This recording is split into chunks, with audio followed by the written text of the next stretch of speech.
તમે રાહુલ ગાંધીની વાતચીત કરી, પણ ત્યારે રાહુલ ગાંધી ગુજરાતમાં આવ્યા જ્યારે કોંગ્રેસ કાર્યાલય ઉપર પથ્થરમારો થયો ત્યારે એ પછી એમણે કીધું કે ગુજરાત કોંગ્રેસની અંદર બે પ્રકારના ઘોડા છે, એક રેસના ઘોડા, એક લગ્નના ઘોડા. એ પછી એકવાર ગુજરાતમાં આવ્યા ત્યારે એમને એવું કીધું અમારી પાર્ટીમાં તો પાછા ગુજરાતમાં લંગડા ઘોડાય પણ છે. એટલે ઘણી વખત આપના હાસ્ય પણ આવે કે આ પાર્ટી છે કે તબેલો, પણ તેમ છતાં એ હાસ્યની વાતને સાઈડમાં મૂકીને તમે પોતાની જાતને કયા પ્રકારના ઘોડા માનો છો?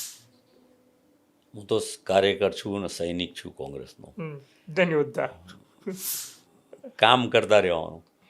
અને આ બ્રેઇન ગેમ છે, માઇન્ડ ગેમ છે.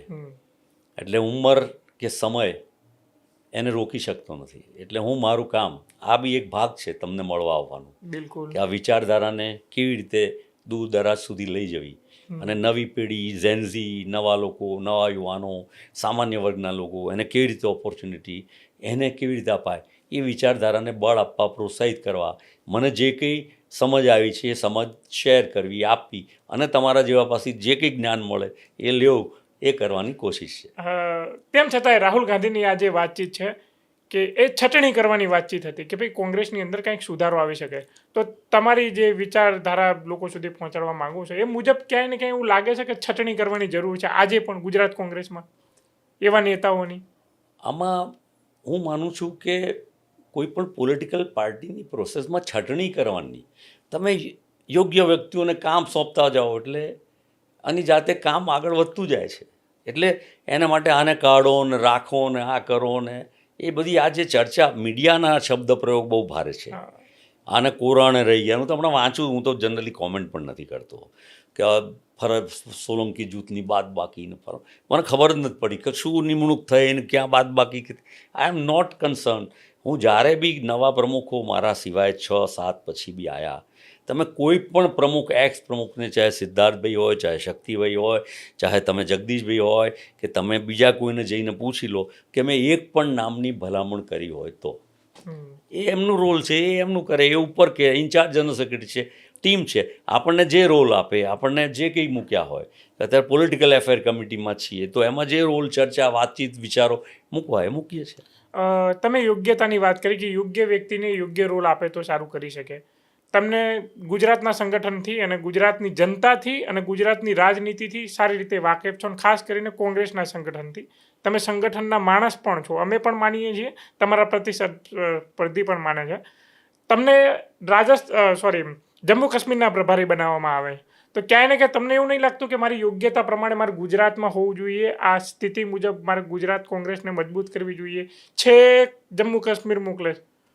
હું તો એને બદલે મારી જાતને ગૌરવશાળી ગણું છું કે રાજ્યમાં કે જિલ્લામાં કામ કરતાં કરતાં જે કંઈ નાનો મોટો અનુભવ થયો, એમનો પક્ષનું હાઈકમાન્ડ, નેતૃત્વ અને પાર્ટી મને બીજા રાજ્યમાં જઈને પણ કોંગ્રેસના વિચારધારાને મજબૂત કરવા અથવા તો ચૂંટણીલક્ષી કાર્યક્રમમાં મને જવાબદારી સોંપે તો મને લાગે કે મારા માટે ગૌરવરૂપ છે.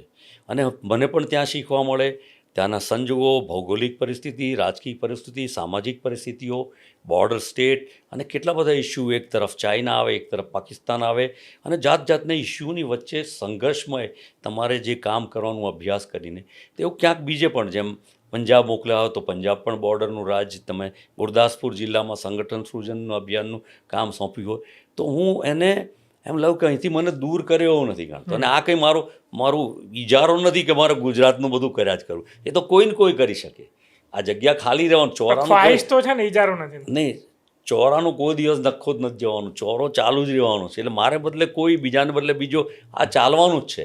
એટલે ઓપન માઇન્ડથી જે રોલ જ્યાં જે થકી આવ્યો હોય, અને મેં જેટલા અમારા સિનિયર લીડરોના, દેશના લોકોના અનુભવ જોયા છે, એને જુદા જુદા રોલમાં કામ કરતા જોયા છે. મેં અર્જુનસિંહજીને જોયા છે, મેં અહેમદ પટેલને જોયા છે, એવા બધા જ ટોપ લીડરશિપની વાત નથી કરતો, નહેરુ, ઇન્દિરાજી, રાજીવજી, સોનિયાજી કે રાહુલજીની વાત નથી કરતો, પણ જે સેકન્ડ, મારા પિતાને, એ વોઝ ઇન્ચાર્જ ઓફ કેરાલા, એ વોઝ ઇન્ચાર્જ ઓફ કર્ણાટકા, એ પણ મારી જેમ જમ્મુ કાશ્મીરના પ્રભારી હતા.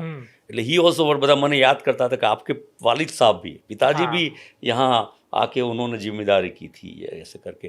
એટલે પક્ષની વિચારધારાનું કામ કરવા, તે પાછું XYZ નહીં, ગમે એવું નાનામાં નાનું બી કામ સોંપે, એના માટે હું મારી જાતને ગૌરવશાળી ગણું છું અને મને એમાં એટલો જ આનંદ મળે છે, મને એમાં ખૂબ ખુશી મળે છે. ગુજરાત કોંગ્રેસ જે રીતે અત્યારે કામ કરી રહી છે, જે ગતિએ કામ કરી રહી છે, જે સ્થિતિએ કામ કરી રહી છે, જો એ જ જળવાયેલી રહે તો એ સત્તા સુધી પહોંચે છે ખરી તમારા મત મુજબ? તમે થોડી રાહ જુઓ. હમ રાહુલ ગાંધી એવું નેતૃત્વ છે, એમને નીચા નમાવવા કોશિશ કરવામાં આવી જે ભાજપ તરફથી ને પછી એમનો જે જવાબ દેશની પ્રજાને દુનિયાના લોકોએ આપ્યો અને એમનું નેતૃત્વ એમણે જે સમગ્ર ફલક પર, વિશ્વના ફલક પર પણ પૂરું પાડ્યું. બધા જ પ્રકારના લોકો, બૌદ્ધિક લોકો, વિદ્વાનો, હોશિયાર યુવાનો, કામ કરનારા લોકો, શ્રમિકો, ખેડૂતો, બધાની વચ્ચે હળીભળીને એમણે જે કર્યું એટલે પ્રસ્થાપિત થયું અને દેશના પ્રશ્નોને, ઇન્ટરનેશનલ પ્રશ્નોને જે વાચા આપી, અમેરિકાને એમણે જે પ્રકારે ખુલ્લું પાડ્યું, ચાઇના સામેની એમની જે ભારતની નીતિને સ્પષ્ટ કરી અને પાકિસ્તાનને બાંગ્લાદેશ તો હવે શું છે, તો સામાન્ય છે, પપેટ જેવા છે, ઘડીમાં ઇન્દિરાજીએ જેમ કચડી નાખ્યા હતા એમ કચડી નાખી શકાય એવા છે. તેવા સંજોગોમાં ફરીથી આ નેતૃત્વ જે પ્રસ્થાપિત થયું છે એને કચડવા ફરીથી આ ભાજપ પ્રયત્ન કરે છે, કરશે. પણ મને લાગે છે કે આ દેશની પ્રજા અને દુનિયા રાહુલ ગાંધીના નેતૃત્વને જબરજસ્ત રીતે સ્વીકારશે અને જે વિશ્વની ફલક પર ખૂબ સારા પરિણામ લાવશે.